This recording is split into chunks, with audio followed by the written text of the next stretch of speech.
Have you ever heard the phrase, every man for himself? A better way to use it is everybody for themselves, right? It's this idea that when there's something everybody wants or something that's in high demand, nobody plays nice. You do what you have to do to get what you want. It's like going to a shopping mall at Christmas and trying to find a parking spot. No one is practicing generosity when there's only one spot open and 5 cars are racing to get to it. It's every person for themselves. Or maybe you've experienced it when there's been only 5 minutes left before they stop serving breakfast at Chick-fil-A, right? You know that there are only a certain number of chicken minis left and you have no problem cutting off that grandma as you pull into the drive-thru lane, right? Because it's everybody for themselves. We all know what it feels like to be in an every person for themselves type situation.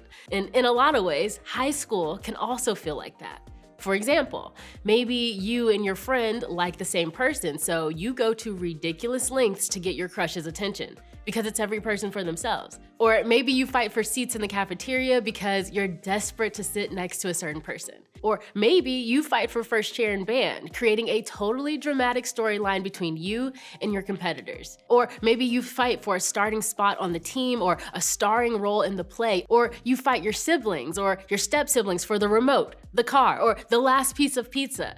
Sometimes it can feel like all you do is fight for yourself, because if you don't fight for yourself, no one else will. The past couple of weeks, we've been talking about something that we all really want: freedom. We want to be free from worrying what everyone else thinks, free from the consequences of bad decisions, and free from worry or stress. The problem is, it sometimes feels like the opposite is true. Rules feel like prison.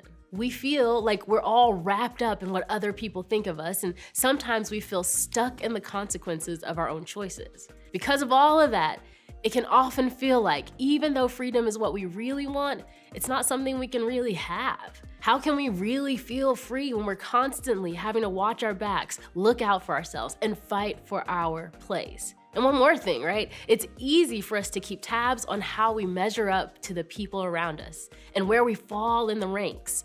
And that's not freedom, is it? Because if it's freedom that's decided by other people, it usually feels more like a trap or control. What if there's another way of looking at freedom? That's what we're gonna talk about. In this series, we've been exploring a letter in the Bible that was all about freedom. It's a letter that was written by the Apostle Paul, who wrote to a church in a region of Galatia. And the thing that is important to remember is that behind each letter found in the New Testament, there was a distinct group of Jesus followers being written to. These were communities found all over the known world at the time, facing challenges unique to their area and the people who made up that area. So, when we read these letters, we need to remember that we're reading letters written by a real person to a group of other real people, right? We're the observers. Paul had helped start a church in a place called Galatia. Everything he taught was based on the message that Jesus had come to reveal what God was like. The message was that because God was good, loving, forgiving, and desired to be close to us, there was no longer any reason to follow some specific strict Jewish laws to prove anything to God. But there was a problem. A group of teachers showed up in Galatia after Paul had left, and their message was different than what Paul had said. These teachers believed that there were certain commands from the Jewish law that needed to be obeyed in order for the Galatians to be considered true followers of Jesus. Listen, Paul wasn't happy. For one thing, his authority was being challenged, but that wasn't all. Paul was passionate about the message of Jesus, and a big part that Paul was so passionate about was the freedom that Jesus offered. But these teachers, they were not preaching a message of freedom. They were preaching a message that focused on following certain rules. So Paul writes this letter to the Galatians with this whole controversy in mind. This tension is the backdrop to everything he says, because Paul knew how much was riding on getting this right. Paul knew that if you let yourself begin to think that you need to work for God's love, acceptance, and grace, then you are missing the whole point of why Jesus came. To tell us that we didn't need to earn any of that. God's love, acceptance, and grace is ours because of Jesus. Not only that, Paul knew that if we believe this to be true about God, it would affect the way we saw other people as well. Because when you start to see yourself as needing to earn God's love and grace, you start to see other people as needing to do the same thing, right? You start competing with the people around you. And before long, you start living like it's every person for themselves. Listen to what Paul says about this. For you have been called to live in freedom, my brothers and sisters. But do not use your freedom to satisfy your sinful nature. Instead, use your freedom to serve one another in love. In other words, your freedom isn't just about you. How you use your freedom affects other people. Paul pushes at the message of freedom over and over again. He's determined to make sure that the Galatians don't forget this. But he also knows the temptation we all face to take our freedom and abuse it, to use it to benefit ourselves, to improve our standing, make ourselves look the best, and operate like it's every person for themselves. So, what's the alternative?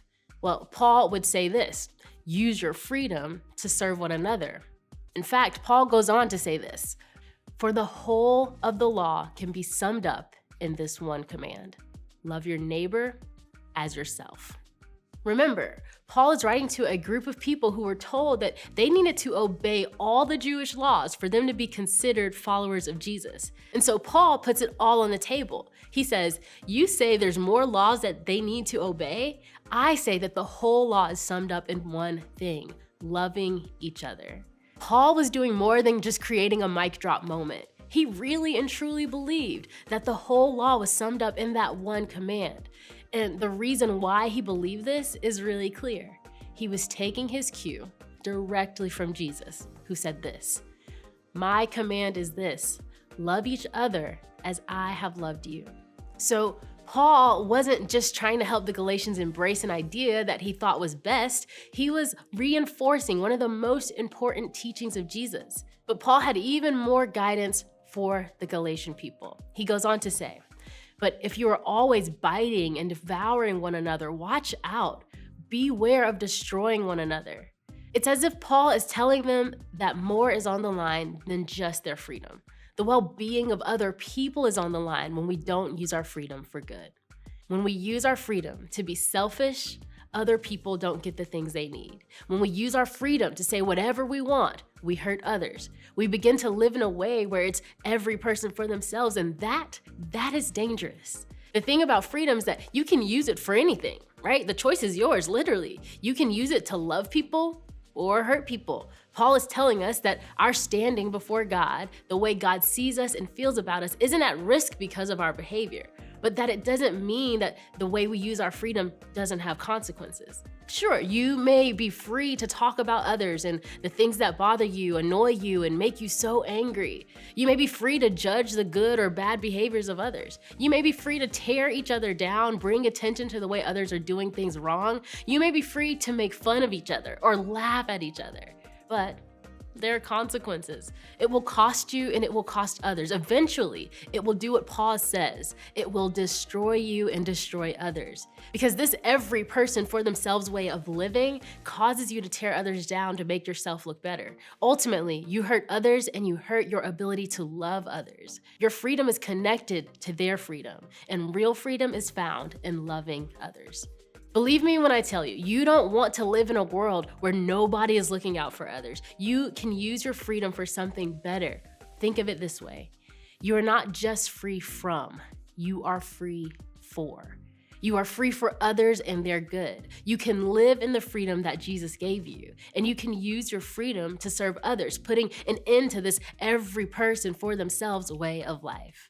Because of that, we need to spend some time asking ourselves this question. Am I using my freedom to put others first? Instead of fending for myself, how can I fend for others? See, this goes against our natural instinct. That's why Paul says the ability to live in this kind of freedom comes from God. Putting others first isn't easy because it feels backwards, but that's what God wants for us, and that's where we'll find real freedom. Freedom from the drive to be perfect. Freedom from trying to win the approval of others. Freedom from fighting to put ourselves first. Instead, we can use our freedom for others. There are so many great examples throughout history of people who have done this very thing. But but I want to show you just one of someone who is using their freedom for others right now. Check out this story. Hey everyone, this is Henok Brahanu. I am the founder and CEO of Carry 117, and we're located in Ethiopia. For those of you who don't know where Ethiopia it is found in the continent of Africa. And I'm currently standing in a Carry 117 compound. So let me share a little bit of my story with you. So my mom was 16 when she had me, and she escaped an arranged marriage, come to the city looking for a job and looking for opportunities. And because she did not have any education, it was impossible for her to find a job. Not having education is a very common thing for women or for girls in Ethiopia, because usually the parents do not have the resources to send their kids to school. Because she did not have any educational background, and also because she didn't have skills, and more importantly because she was 16 and she escaped an arranged marriage, like I said, came to a city where she has no idea how things work or how things are. She really found it hard to find a job and to support me and her. And because of that, it was really hard for her. There was a lot of times we could not put food on the table, or where she could not pay rent, and we had to be kicked out of a lot of houses, and we had to look up to other people and ask for help, to pay our rent or to put food on the table. So basically, we did not have any financial freedom or the freedom to choose how we want to live and to choose what we want to do with our lives. My mom is my hero. She worked so hard and she worked so much to provide for her family.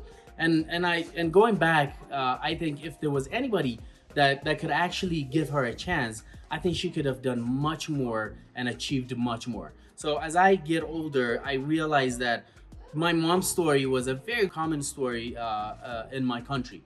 And I also learned that women are usually forced to give up their child and to drop their kids at an orphanage because there was simply no way that they could provide for their child. So that is when I decided that no woman should go through my mom went through, and no woman should go through the pain of dropping her child at an orphanage and losing her child and letting somebody else raise her child. So that is when I decided to invest my life into starting an organization like Carry 117 that empowers women, that prevents orphans, and that puts families together. All right, guys, so let me take you inside and show you what's going on in. Come on. So this is where everything is happening.